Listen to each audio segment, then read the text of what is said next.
Good evening, everyone. Uh, Welcome to the last live interaction session of our course. Uh, this is the live interaction session for week 12 of our course. With this session, we will be winding up our interaction sections. Hope you have gained uh, some clarity about the concepts that are being discussed in the course through our live interaction sessions. So, once again, welcome everyone to the live interaction session of week 12 of our course Computational Fluid Dynamics by Professor Srinivas Jayanti from the Department of Chemical Engineering, IIT Madras. I am your TA, Manchanathan, research scholar from the Department of Applied Mechanics and Biomedical Engineering, IIT Madras. So let's start our session for today.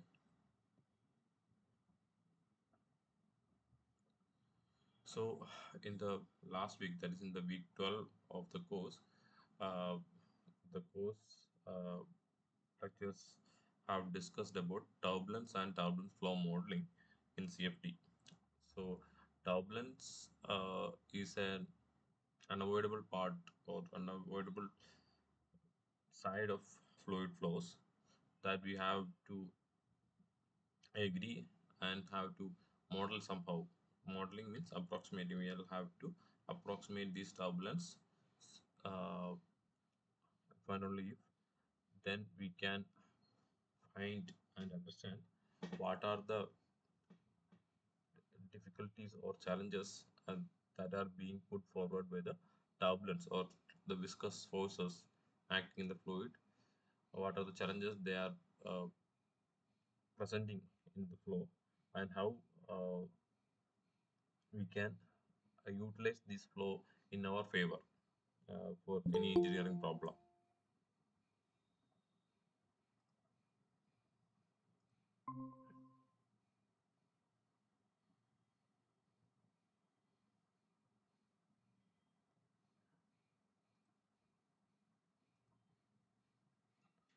So, week 12 of the lectures as we are discussing about turbulence modeling of the turbulence modeling in the CFD.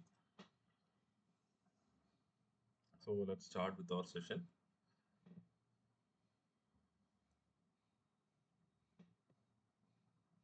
So as always, I'll be giving you some questions. Uh, you can take some time and think about it and try to recollect what you have been studied through the courses and try to answer the questions. After a short time, I will be giving the answers along with the explanations. So let's start today's session. This is the question number one. First question. Direct numerical simulation, that is DNS in short form, for turbulent flows is computationally expensive because it resolves which of the following? Options are: option A, mean flow properties only; option B, large scale eddies only; option C, all turbulent flow scales; option D, boundary layer effects only. Once again, direct numerical simulations, that is DNS, for turbulent flows is computationally expensive because it resolves which among the following? Options are: option A, mean flow properties; option B, large scale eddies only; option C, all turbulent scales; option D, boundary layer effects only. So the question is asking which among the following is being resolved by or modeled by or solved by the DNS method in computational fluid dynamics. You can try to recollect uh, what you have studied from the week 12 lectures and try to answer the question. You can inbox your answers.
the answer is option C, all turbulent flow scales.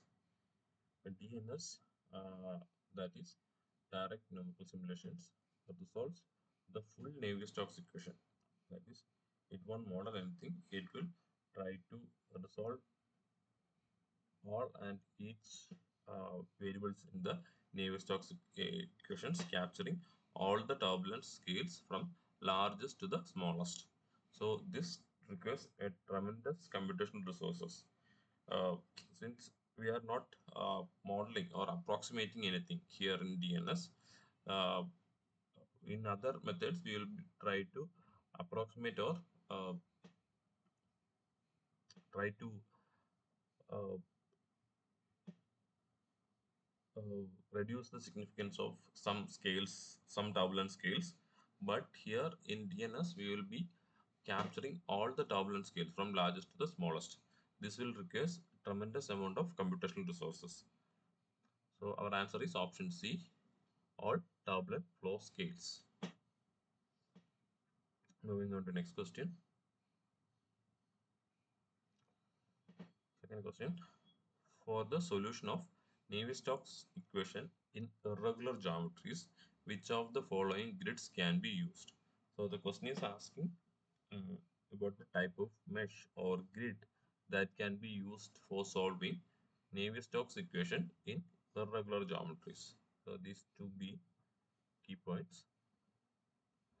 The types of grids given are: one, Cartesian grids; second, structured grids; third one, unstructured grids. And the options are option A 1 and 2, that is Cartesian grid and structured grids; option B 2 and 3, that is structured grid and unstructured grid; option C all the three, that is Cartesian, structured and unstructured grids; option D only three, that is unstructured grids. So this is not exactly from our week 12 lecture, but still it's a significant question, significant concept. Try to recollect from the lectures that you have covered in past weeks and try to answer the question. You can inbox your answers.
So our answer is option B, that is structured and unstructured grids. Option B is our answer because Cartesian grid is a subcategory under structured grids. So our most apt answer is option B, that is structured grids and unstructured grids. Moving on to next question. Third question. Reynolds averaged Navier-Stokes, that is RANS, equations model turbulence by introducing which among the following? Options are option A additional source terms, option B a random fluctuation term, option C A turbulent viscosity term. Option D, all of the above. So the question is asking how Reynolds average Navier-Stokes equations are modeling the turbulence. Which among the following term is it introducing newly to the equations? Options are option A, additional source terms, option B, a random fluctuation term, option C, a turbulent viscosity term, option D, all of the above. Try to answer the question. And Reynolds average Navier-Stokes or Rand's equations are always important topic in CFD. We'll try to cover all this.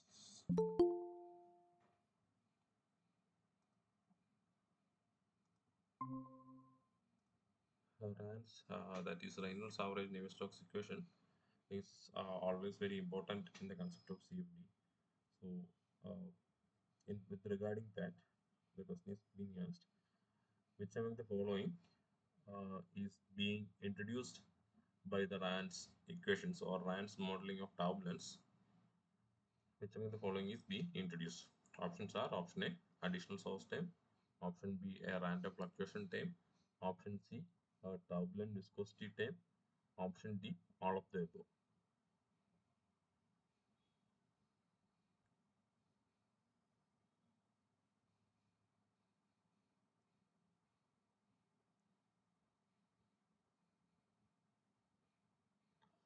Your answer is option C, that is a turbulent viscosity time.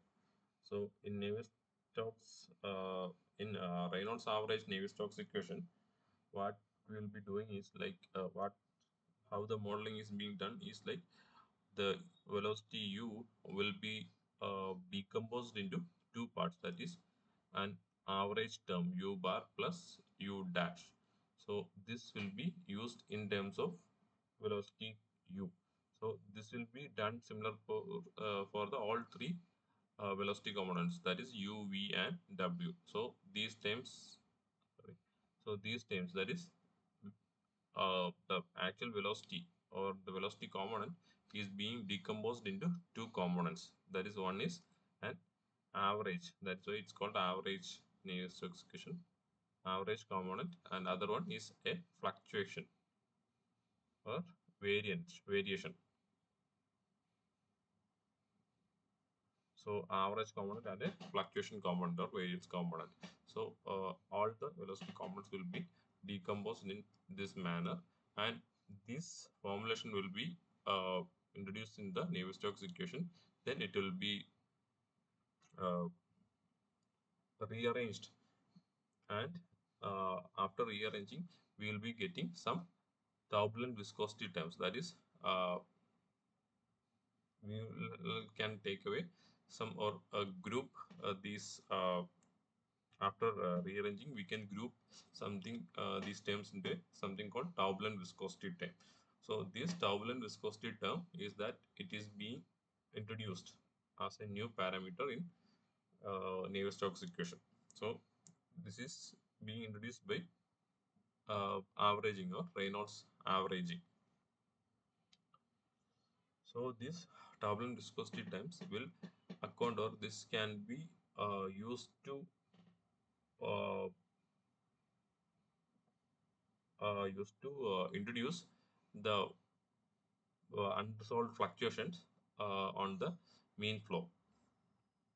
So that's how we are modeling turbulence using RINS or Reynolds average Navier-Stokes equation. Okay, I hope that is understood. That is understood. So we can move on to next question. Next question. A popular RANS turbulence models like K epsilon and K omega. Not that this is epsilon.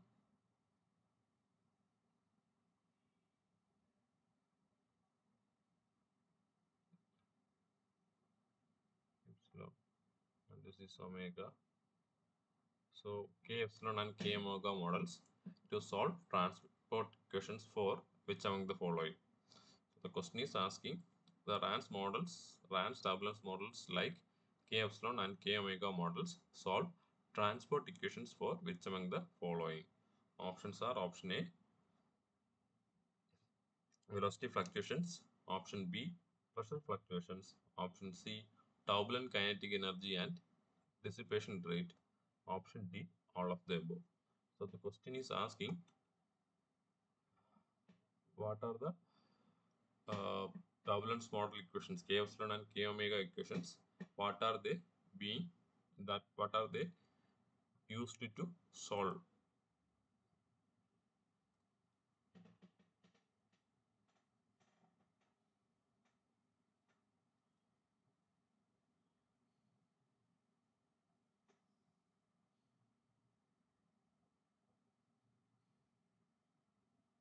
You can try to answer the question. Please inbox your answers.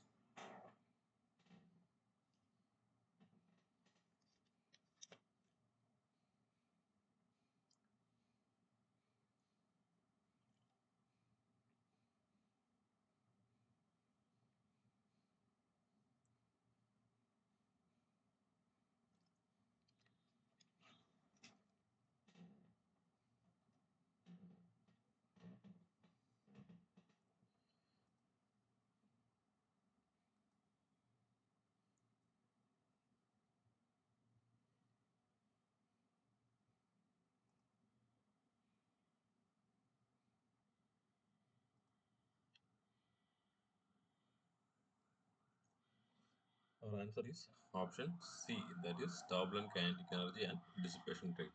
So here this K is turbulent kinetic energy and epsilon and omega are two types of dissipation rates. So our answer is option C, turbulent kinetic energy and dissipation rate. That is K is the turbulent kinetic energy and dissipation rates can be represented by epsilon and omega in two different ways. So in Reynolds average Navier-Stokes equation, we have already discussed that it will introduce u or any velocity as a uh, average component and fluctuation component. So by introducing this, actually it will become a closure problem. That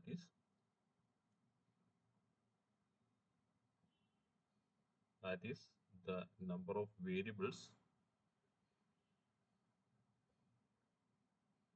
will be greater than number of equations. So in this case, we will have to find or model more equations to match the number of variables and to make the system solvable. So we will have to introduce more equations. So that is why we need to use this k epsilon or k omega equations. These are two equation models. It will k epsilon will have two equations and k omega also will have two equations. So this new equation, these are also transport equations. So these two equations are additionally added to the system to solve the closure problem issue and to make the system solvable. And these equations are being solved for the turbulent kinetic energy and dissipation rate. Moving to next question.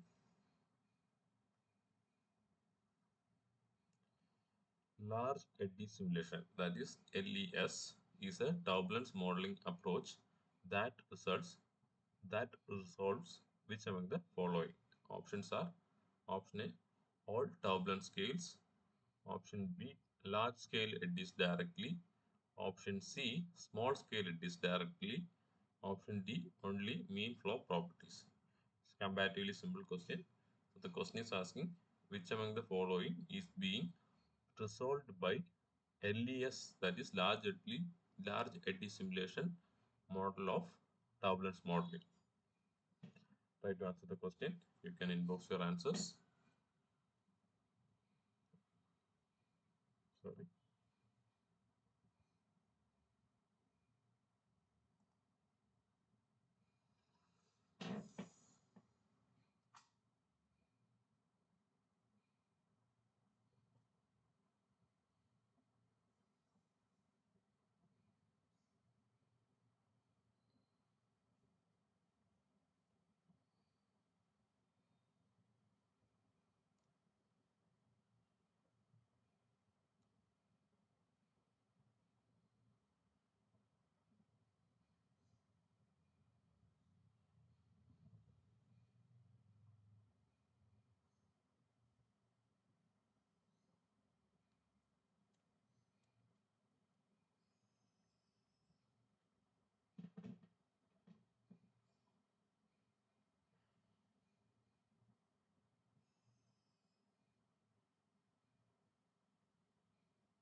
So the answer is like the name suggests, option B, that is large scale eddies directly.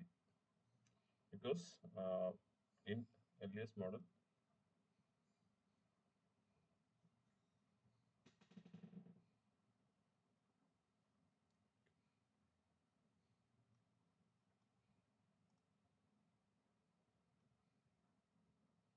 in earliest models, it will only try to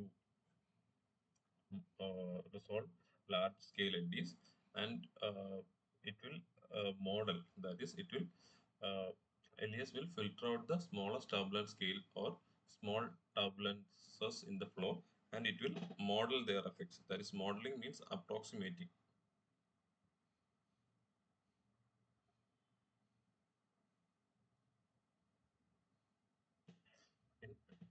In here, modeling means approximating. We will not resolve or directly solve for small scales of turbulence. We will be modeling or approximating their effects, and while we will resolve the larger and more energetic eddies directly. That is what being done by LES uh, simulations. Hope that is understandable. Moving to next question. Next question. Question 6. DES, that is detached eddy simulation, combines the features of which among the following? Options are option A, RANS and DNS, option B, RANS and LES, option C, LES and DNS, option D, all of the above. So the question is asking which among the following two combines to get DNS, that is detached eddy simulation. Options are RANS and DNS. Option B, RANS and LES. Option C, LES and DNS. Option D, all of the above.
So the answer is option B, that is RANS and LES. So most people have guessed like LES and DNS, but the answer is option B, RANS and LES. Because in DS, it uses RANs in the regions of very fine scale turbulence, that is low scale turbulence is being modeled by RANs, and LES in the regions or larger or resolved eddies. This will offers a balanced uh, balance between computational cost and accuracy, because in LES we will be largely modeling the small scale eddies. That majority of the small scale eddies will be approximated. In RANS, we will be modeling everything. So it will be computationally more costlier. So we can combine LES with RANs to get DES or detached eddy simulation, where RANs will be used in the near wall regions, and LES will be used in the free shear flow or free flow regions. Moving on to next question.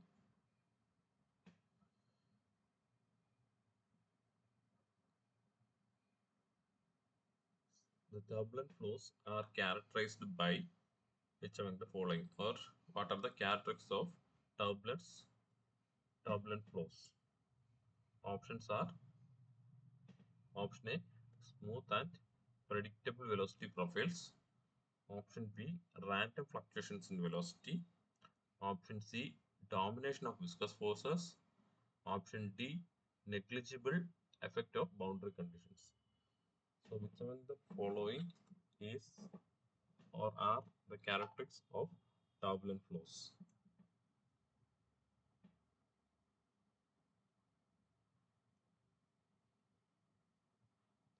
Try to answer the question. It's a comparatively it's a simple question.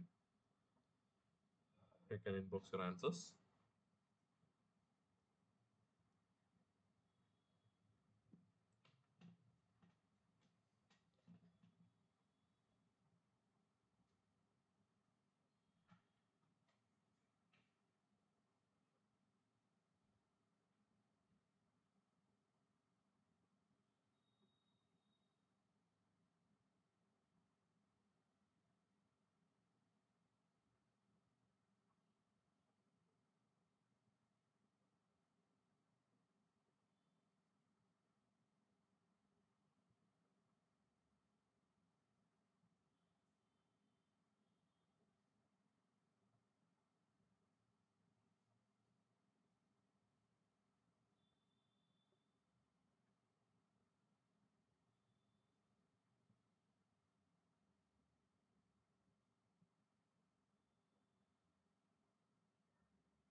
Okay. Your answer is option B, that is random fluctuations in velocity.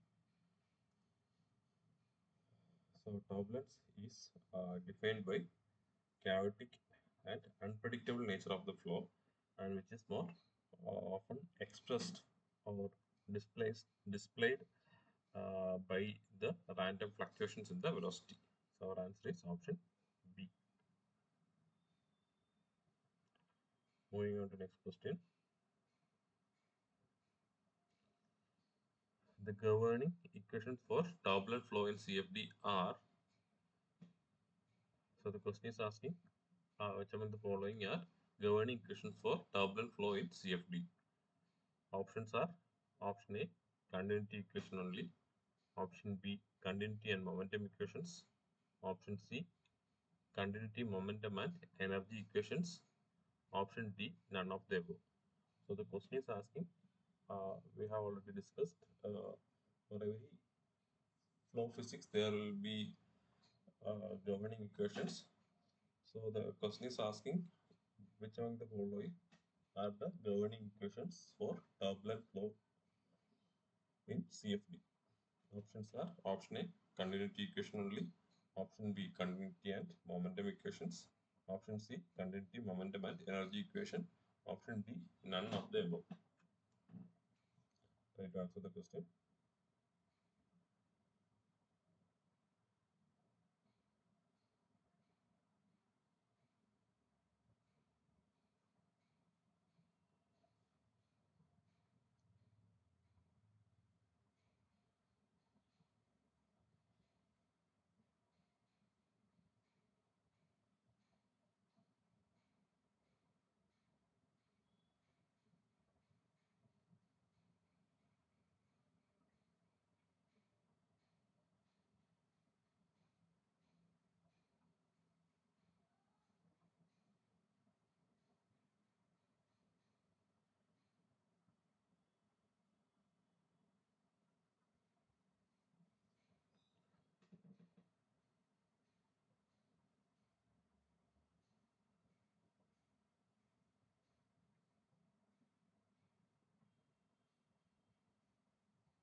So answer is option B, that is continuity and uh, momentum equations. So uh, this Navier-Stokes equation uh, hold good for both laminar and turbulent flows, but and in CFD we are mostly discretizing continuity equation and momentum equations. So that is the Navier-Stokes equation. So only these are the main. I mean, this is the governing equation it is the major governing equation for the flow, but as and when it is and more modeling is required, that is if turbulence is there, we will be adding turbulence modeling to the Navier-Stokes equation, or if there is energy transfer or temperature or heat transfer in the flow, then we will be adding energy equations, or if there is some species transfer, something species transport or something, then we will be adding species transport equations. All other equations will be added along with the continuity and momentum equations. But our major governing equation is Navier-Stokes equation, or the combination of continuity and momentum equations. All other problems, all other equations are being taken or considered once and when it is required.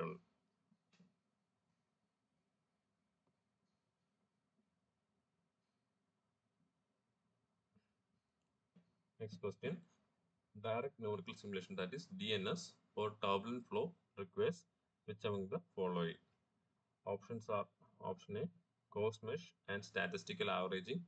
Option B, very fine mesh resolving all scales of motion, which is computationally expensive. Option C, special turbulence model for closure. Option D, focuses on mean flow properties. So the question is asking, which among the following is a requirement for DNS, or direct numerical simulation? Options are coarse mesh and statistical averaging. Option B, very fine mesh resolving all scales of motion. Option C, special turbulence model for closure. Option D, focuses only on mean flow properties. You can try to answer. You can inbox your answers.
So our answer is Our answer is option B. That is very fine mesh because in DNS that we will be capturing all the turbulent fluctuation of that is meaning all scales.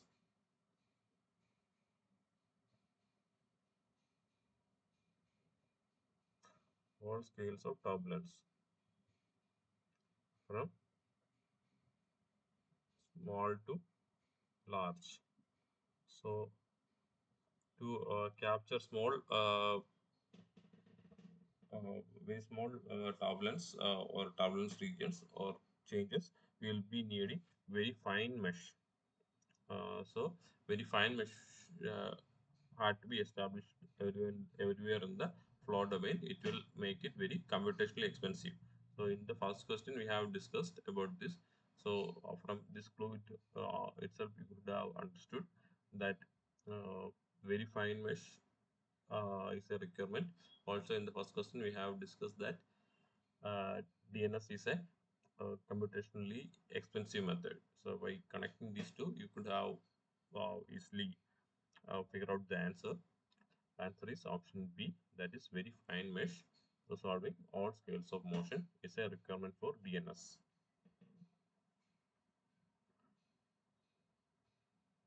Moving to the next question. In Reynolds averaged Navier-Stokes equations, the turbulence stresses are represented by which among the following? Options are option A, direct calculation, option B, additional transport equations, option C, inclusion of turbulence intensity time, option D, ignoring their contribution. So the question is asking how Reynolds average Reynolds averaged Navier-Stokes equations are introducing or are uh, accounting for the turbulent stresses.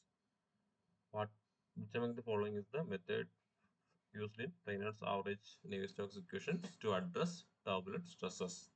Options are option A, direct calculation, option B, additional transport equations, option C, inclusion of a turbulence intensity term, option D, ignoring their contribution. Try to recollect our previous questions and try to answer the question.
Our answer is option B, that is additional transport equations. So we have discussed in one of our previous questions that while introducing two times uh, average and fluctuation term for the velocity components in the Navier-Stokes equation, the equation will become a closure problem. So uh, to address the closure problem, we will have to model additional transport equations. So we will be modeling k omega or k epsilon uh, transport equations. So this is uh, turbulent kinetic energy and dissipation rates. This will be these are called SST models, shear stress transport models.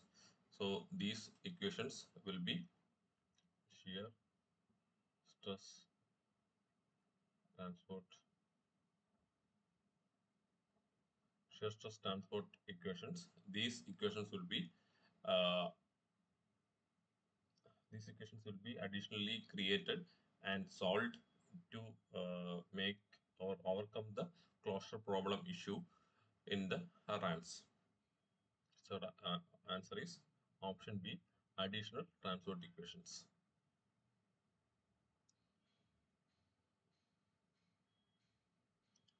Next question is on y plus function. This is an important function that are being, if you are seeing some uh,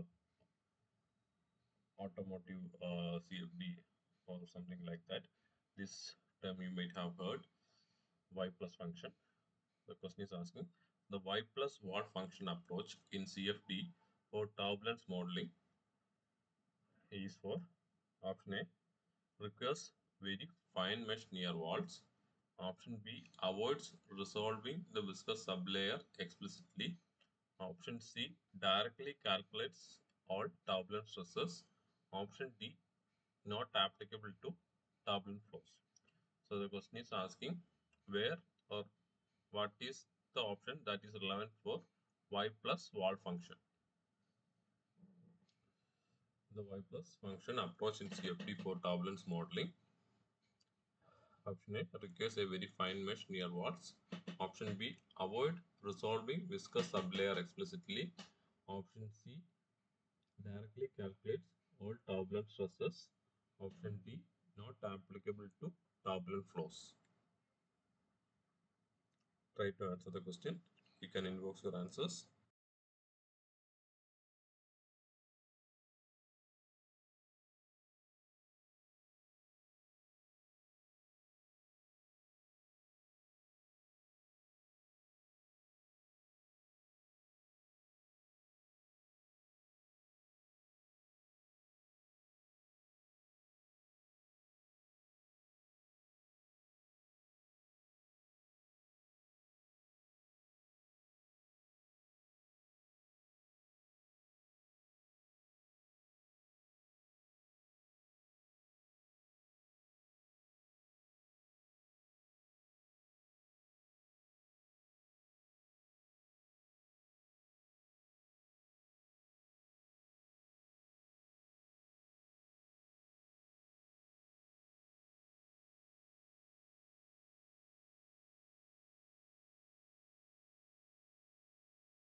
Our answer is option B, that is avoids resolving the viscous sublayer explicitly.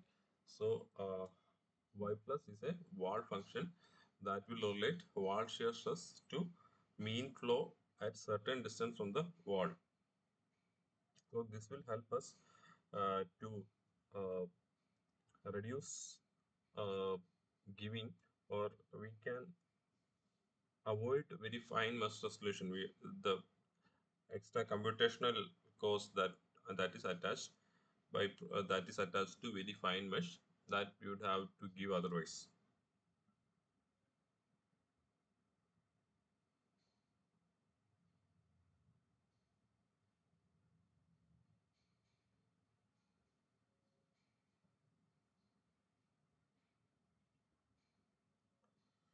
Actually, y plus is a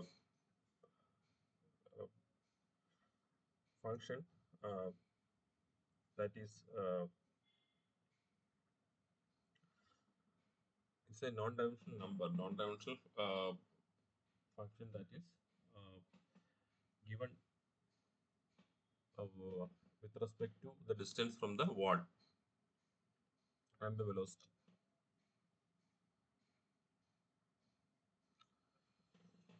Okay.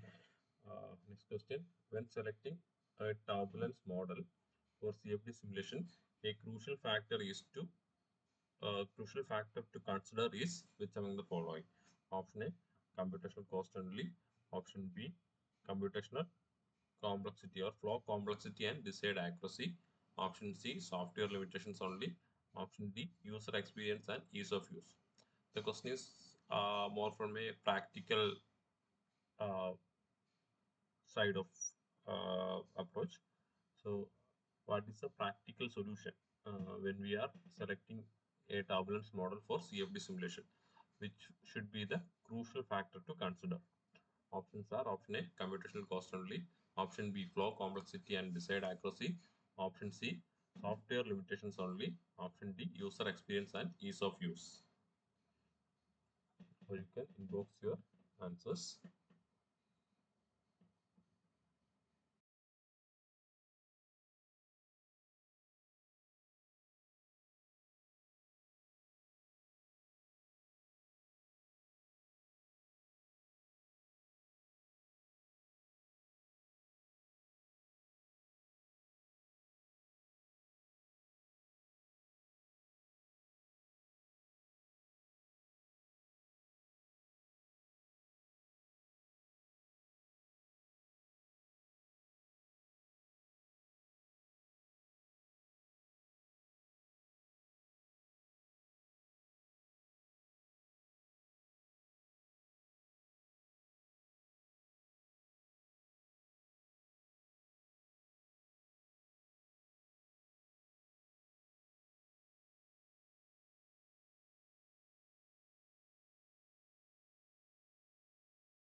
Our answer is option B, that is flow complexity and desired accuracy. So not just for turbulence modeling, for every CFD problem or computational mechanics problem, we will have to the trade-off is always between our desired accuracy and the complexity of the problem. So when the problem become more complex, it will be difficult for us to achieve certain level of accuracy or high level of accuracy. So we will have to uh, try to involve uh, like when we are adding more complex features or we are modeling more complex features of the problem, we will have to make a trade-off in the accuracy. So we will have to find some optimum level, optimized level between uh, balance between flow complexity and desired accuracy.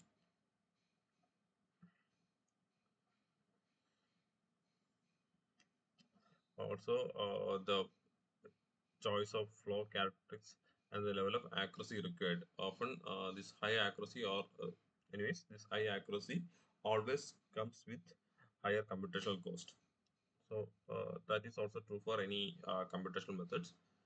So these are the two factors or determining factors. We will have to uh,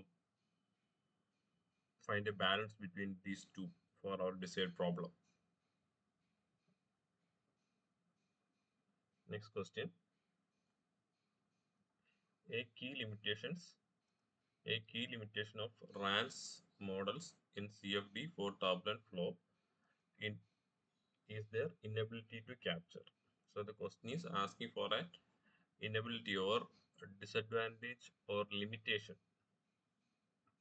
So the question is asking limitation of RANS.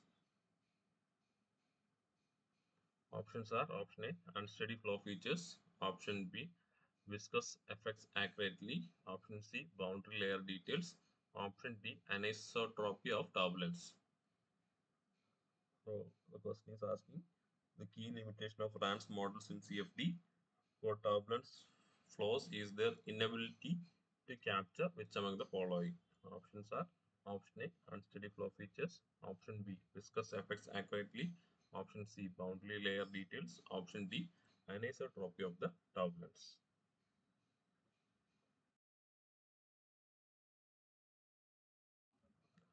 Try to answer the question. You can inbox your answers.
Our answer is option D, that is anisotropy of turbulence.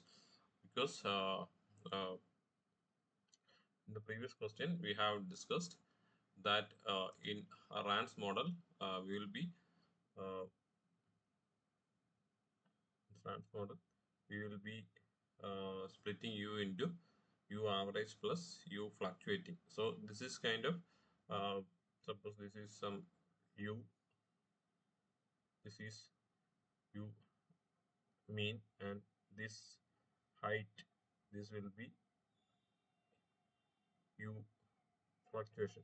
So this is kind of this will be established over the entire flow.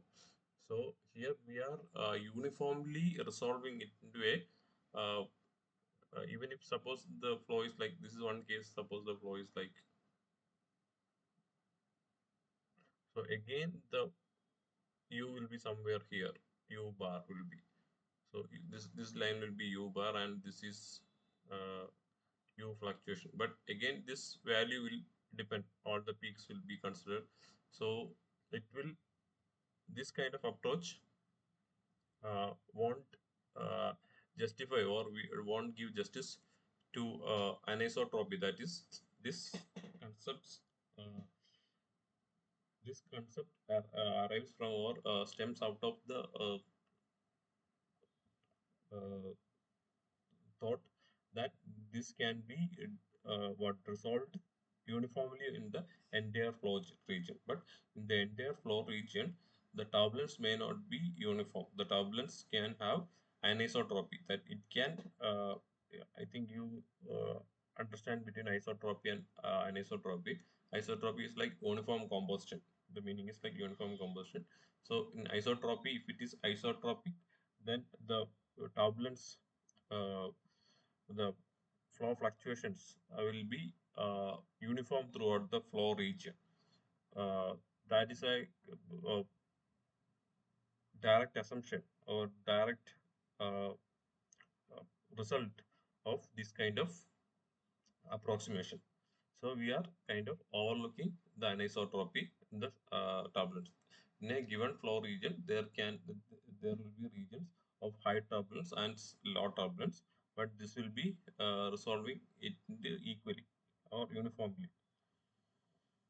So the RANS models assume isotropic turbulence, which may not be true for all flows.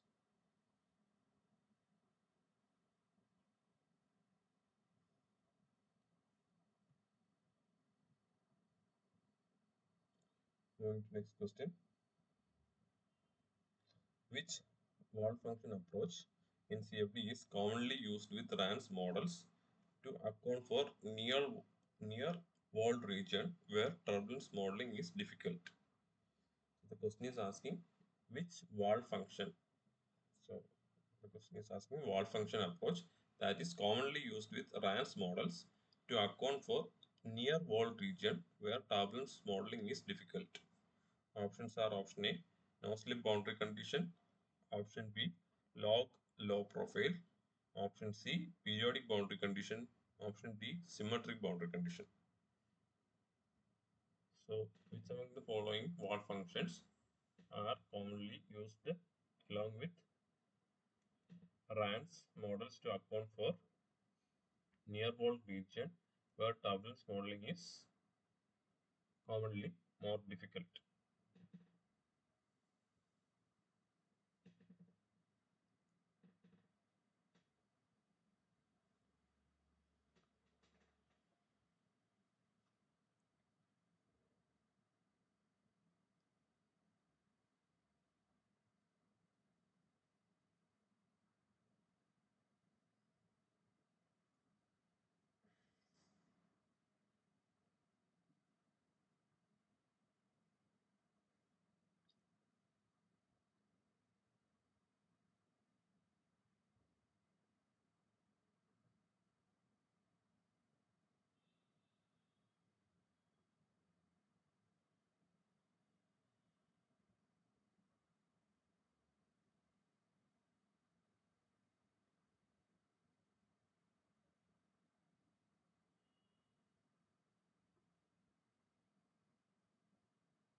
Our answer is option B, that is log law profile. Log law profile is our answer. This is the commonly used word function along with RANS, Reynolds average neighbor function. So it's like this is the word. Sorry,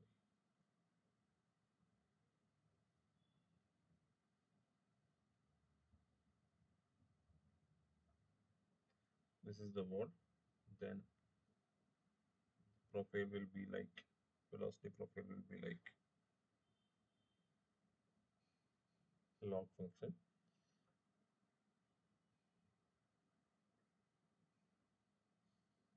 Logarithmic increment will be there.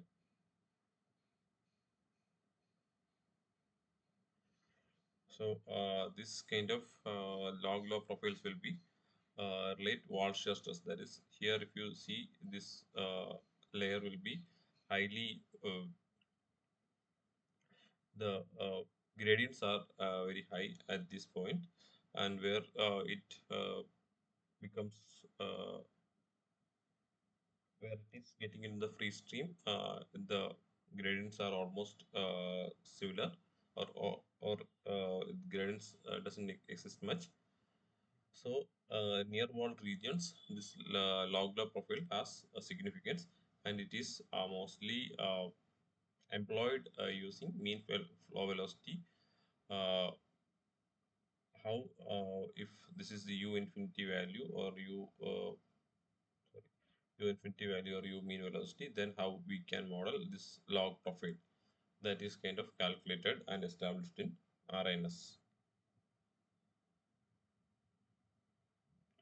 Next question.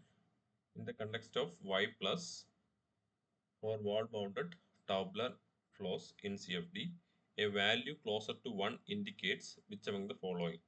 So the question is asking what is the condition of y plus is equal to 1 or approximately equal to 1. Options are option A, fully laminar flow, option B, a finer mesh near the wall, option C, coarser mesh can be used, option D, detached eddy simulation is needed. So y plus uh, closer to 1 indicates which among the following. We have already discussed that y plus is a wall function. So what is the meaning of y plus value closer to 1?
Answer is option B, a finer mesh near to walls. That is y plus almost closer to 1, meaning it is within the viscous sublayer.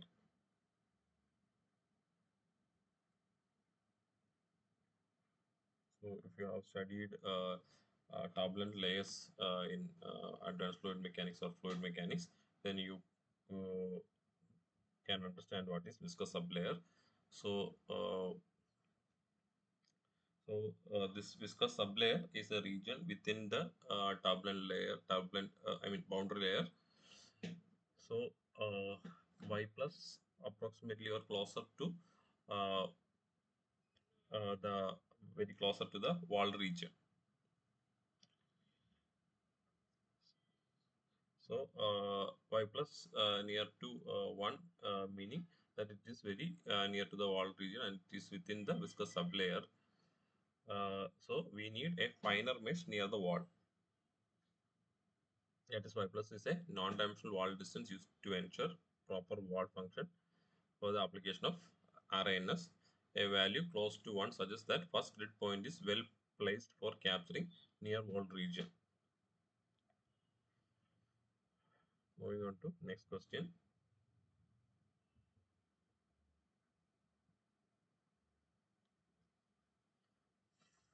Which of these is a characteristic feature of turbulent flows? Of uh, features are first one chaotic fluid motion, second one high diffusivity, third one high frequency fluctuations. So the question is asking which of these is a characteristic feature of turbulent flows. Option A, that is one only, that is chaotic fluid motion only. Option B, 1 and 2, that is chaotic fluid motion and high diffusivity. Option C, 1 and 3, that is chaotic fluid motion and high frequency fluctuations. Option D, all the three, that is chaotic fluid motion, high diffusivity and high frequency fluctuations are a characteristic feature of turbulent flows. So the question is on fundamental of turbulent flows. So which of these is a characteristic feature of turbulent flows? Try to answer the question. You can inbox your answers.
So question is asking which of these is a characteristic feature of turbulent flows.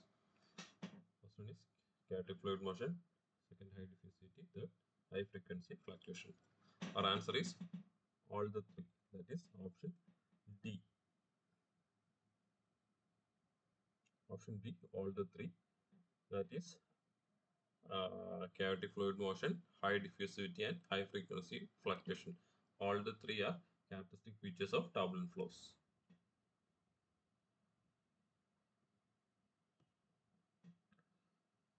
Next question. The time interval for time averaging of flow governing equations should be such that. So the question is on time averaging of flows. So the question is asking the time interval for time averaging of flow governing equations should be such that. Option A, it is as large as possible. Option B, it should be much larger than the time period of the largest eddy. Option C, it should be much larger than the time period of the smallest eddy. Option D, it should be much smaller than the time period of smallest eddy. So, which among the following is true for the time interval for a time averaging method? Try to answer the question. Right, you can inbox your answers.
Our answer is option B, that is, it should be much larger than the time period of largest eddy. Our answer is option B, it should be larger than the time period of largest eddy. So when we are time averaging, then we are uh, giving a window, time window, uh, time averaging window. This time averaging window should be larger than the time period, that is flow rotation frequency or time period of the largest eddy. Then only we can capture the that eddy completely within a time interval. So while time averaging, it should be kept in mind that the time period should be larger than the time period of largest eddy.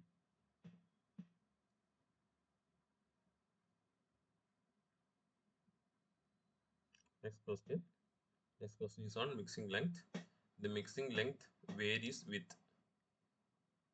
statements are first one fluid viscosity, second Reynolds number, third one normal distance from wall. So options are option A, first one only, that is fluid viscosity only. Option B, second only, that is Reynolds number only. Option C, third only, that is normal distance from wall only. Option D, both second and third, that is Reynolds number and normal distance from the wall. So how mixing length varies? Which of the following factors determines the variation in mixing lengths? Try to answer the question. You can inbox your answers.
So our answer is option 3. That is both Reynolds number and normal distance from the wall. 2 and 3.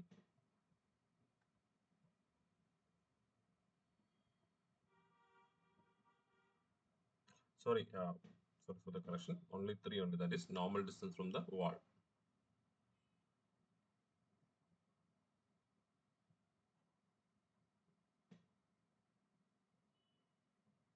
So mixing length is uh, determined with only normal distance from the wall.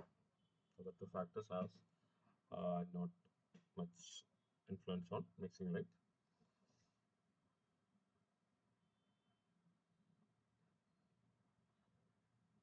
Next question.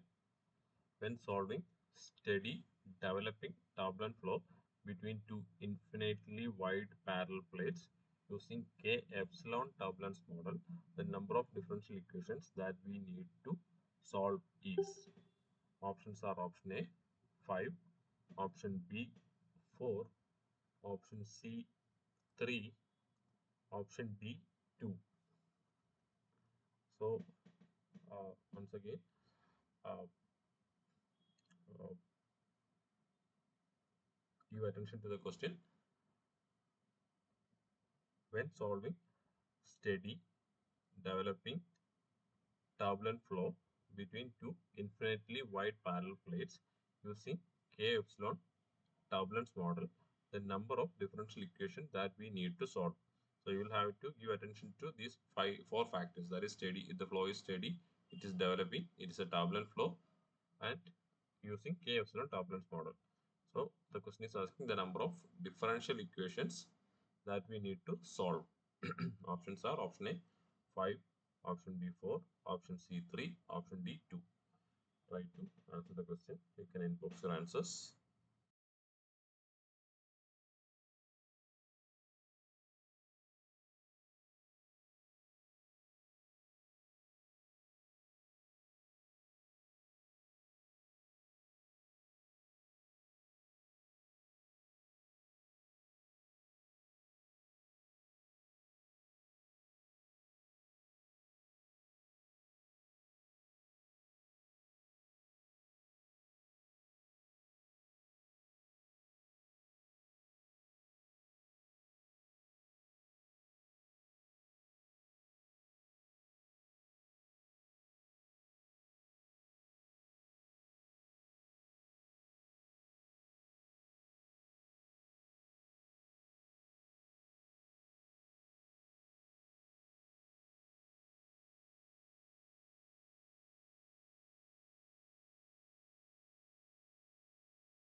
So our answer is option A, that is 5. So we will be needing five uh, partial five differential equations to solve the steady developing turbulent flow using chaos-run models, because it will be one continuity equations and two momentum equations and two turbulence model equations. So total five equations we need to solve for the flow between two infinitely wide parallel plates. Since the plates are infinitely wide, then we only had the flow will be the variation in the flow variation will be confined to two dimensions only. That's why we will only need to solve for two momentum equations. Uh, the other anyways get uh, sorted out, or anyways it will be cancelled out while setting up the problems. So 1 plus 2 plus 2, that is 5, is a number of differential equations that we need to solve for this particular problem.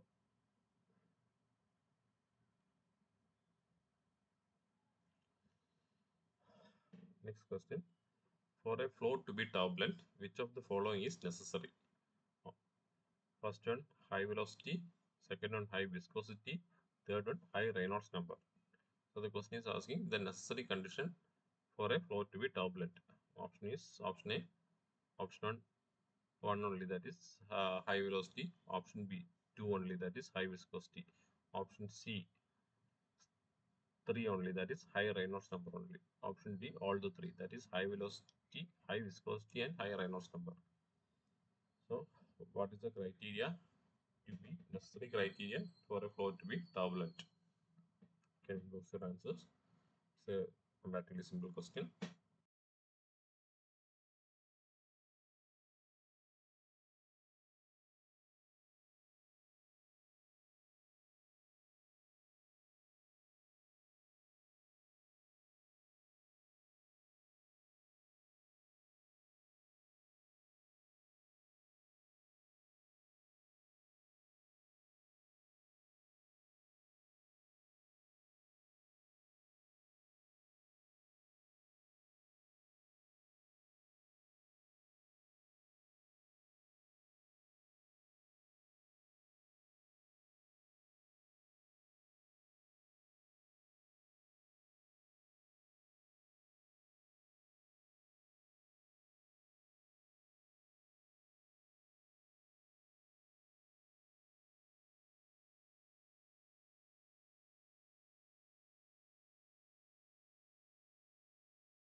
So the answer is option C, that is 3 only, that is high Reynolds number only.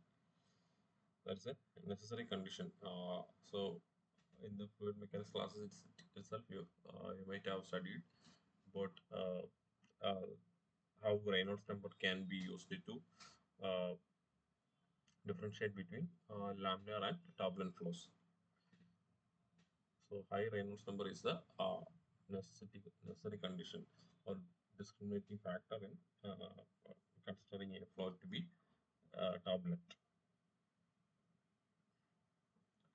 Next question. Prandtl's mixing length theory in CFD aims to model the effect of which among the following? Options are option A, viscous dissipation. Option B, turbulent momentum transfer. Option C, pressure fluctuations.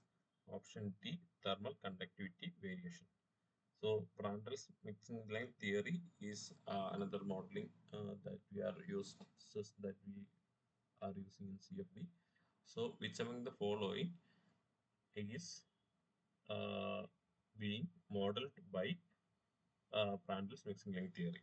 Options are: option A, viscous dissipation; option B, turbulent momentum transfer; option C, pressure fluctuations; option D, thermal conductivity variations. You can inbox your answers.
Our answer is option B, that is momentum, turbulent momentum transfer.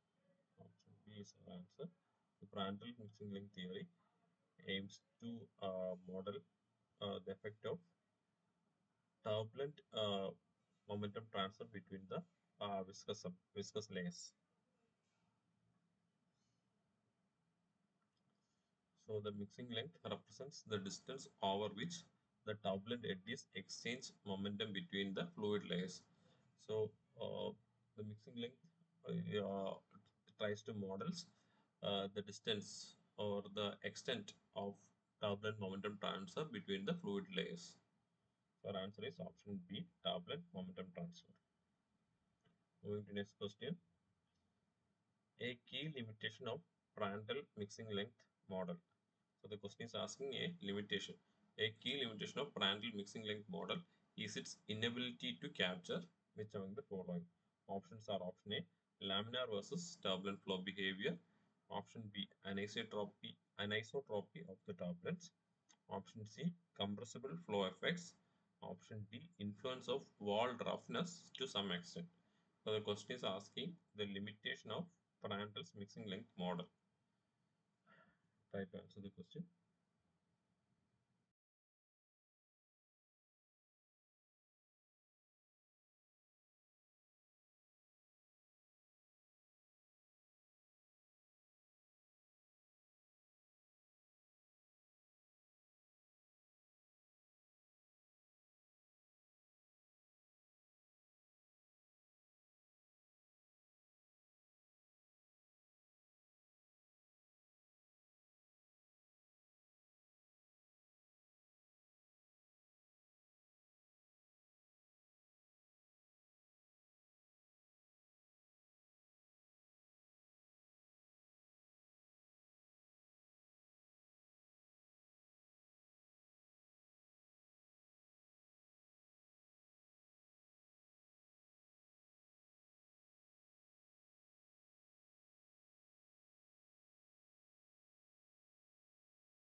So again, our answer is option B, that is anisotropy of the turbulence. So we have seen the same thing in the RNS also, Reynolds averaging also, that RNS also assumes as a isotropic or uniform combustion in the entire flow field. Similarly, here also uh, in mixing length theory also, Parnell's mixing length theory also, it is being modeled as the model assumes that isotropic turbulence. So it neglects the directional dependence of momentum transfer and the possibility of uh, existence of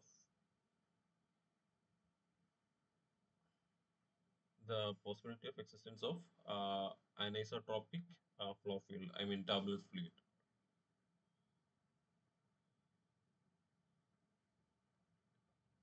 Moving to next question. Uh, the Prandtl's mixing length is most applicable for which among the following? Options are highly swirling flows. Option A, highly swirling flow. Option B, simple shear flows like boundary flows. Option C, flows with strong separation. Option D, flows with complex geometries.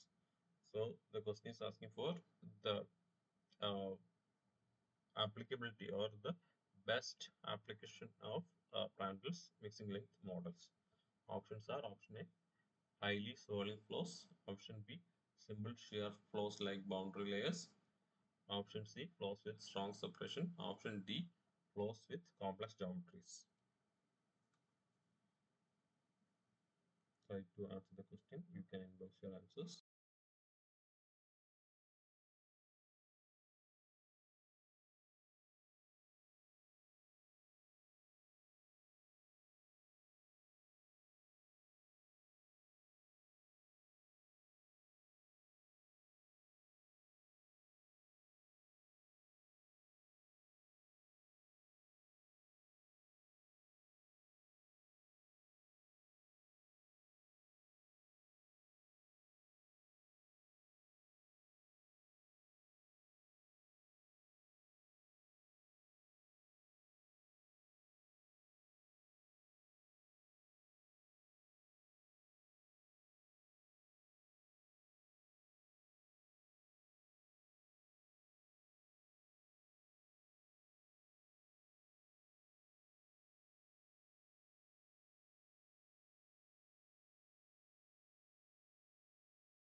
Our answer is option B, that is simple shear flows, because we have already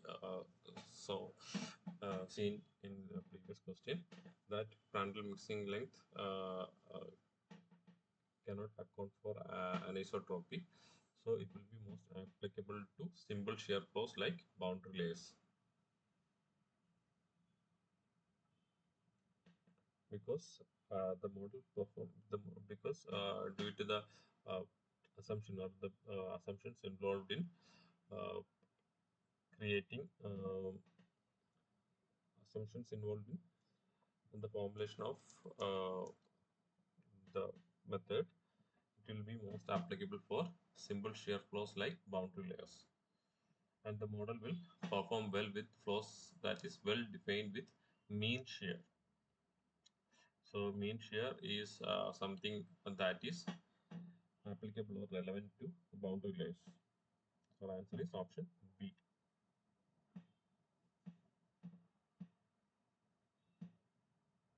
Moving to next question.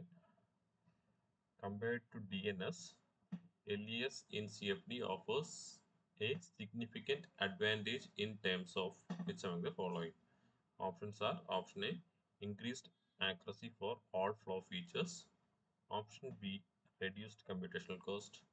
Option C, ability to handle complex geometries easily.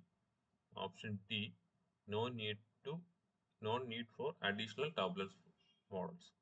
So the question is basically asking for a comparison between DNS and LES.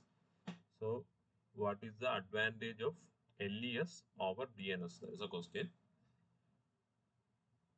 Options are option A, increased accuracy for all flow features. Option B, reduced computational cost. Option C, ability to handle complex geometries easily. Option D, no need for additional turbulence model.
So the answer is option B, that is reduced computational cost, because we have already discussed in previous questions.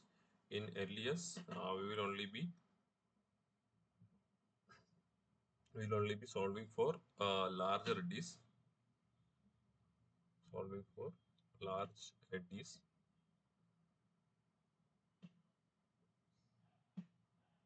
and smaller eddies will be approximated or modeled.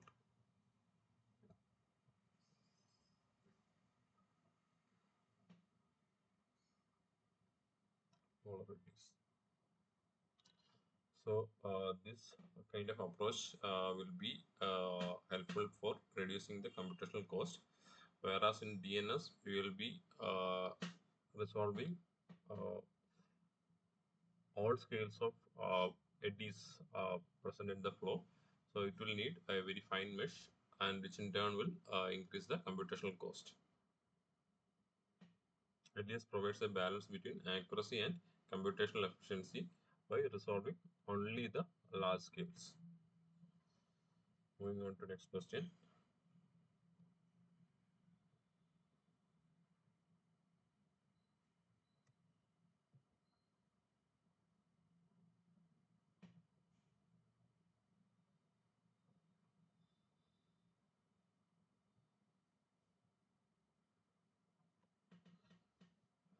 A key factor, this question is a key factor determining the applicability of LES in CFD simulations is the options are option A, availability of high performance computing resources. Option B, complexity of flow geometry. Option C, selection of the boundary condition type. Option D, fluid properties like viscosity and density. So the question is asking what is the key factor determining the applicability of LES, that is large eddy simulations, in CFD simulations. Options are option A, availability of high performance computing resources. Option B, complexity of flow geometry.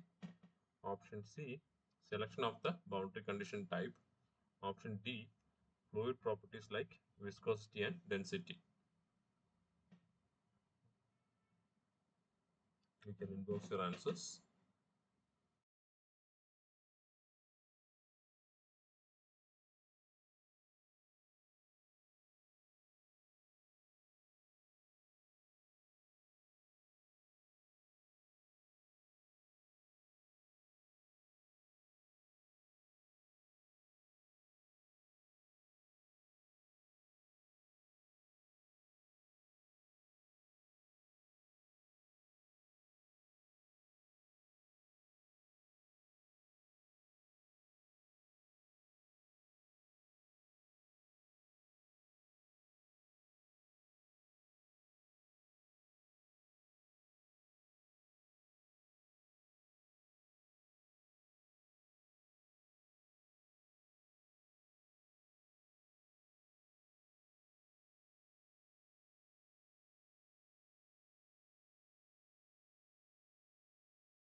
Our answer is option B, that is complexity of flow geometry.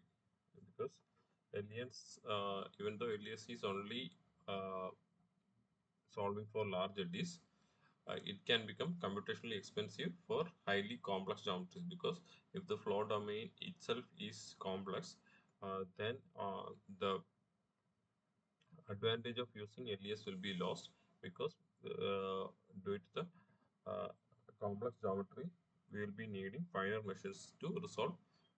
We will be need finer measures because of the complex geometry to resolve the larger eddies. So, complexity of the flow geometry is a deciding factor uh, for selecting LES.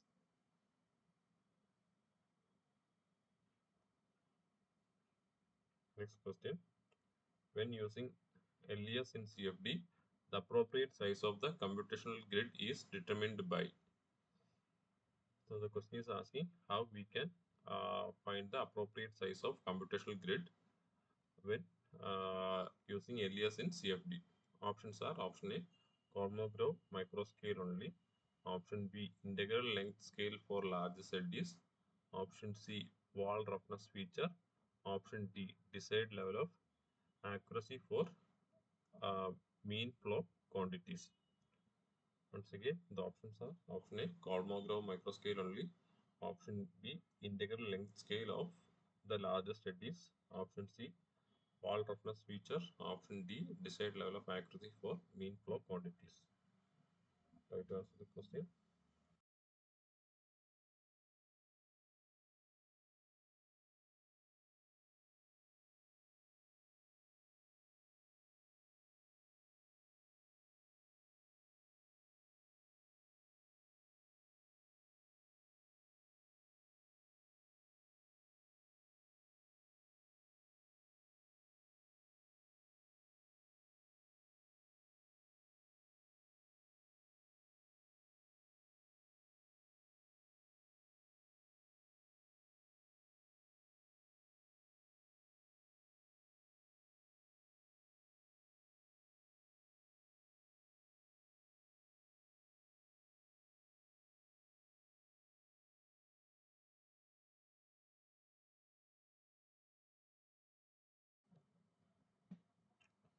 So our answer is option B, that is integral length scale of the largest eddies. So we have already discussed similar question before. So the integral length scale of the largest eddies should be the deciding factor. The grid sizes in LES needs to be smaller than the resolved large eddy scale for accurate simulations. Next question. In CFD simulations using Prandel's mixing length model, a common approach for determining mixing length distribution is. So the previous question was asking the same thing for uh, similar thing for LES. So here for Prandtl mixing length model, what is the common approach for determining the mixing length distribution? Options are: option A, solving an additional transport equation; option B, using the empirical correlations based on flow geometry; option C, specifying a constant value throughout the domain; option D, directly relating it to the turbulent kinetic energy. So try to answer the question.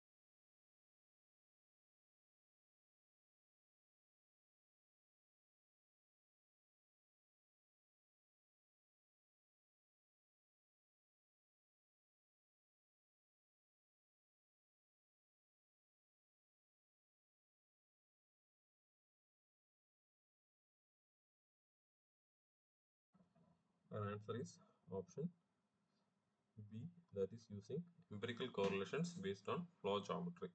So the mixing length is often obtained from the empirical relations based on the flow geometry and type. So that's all for today. Thank you everyone for joining.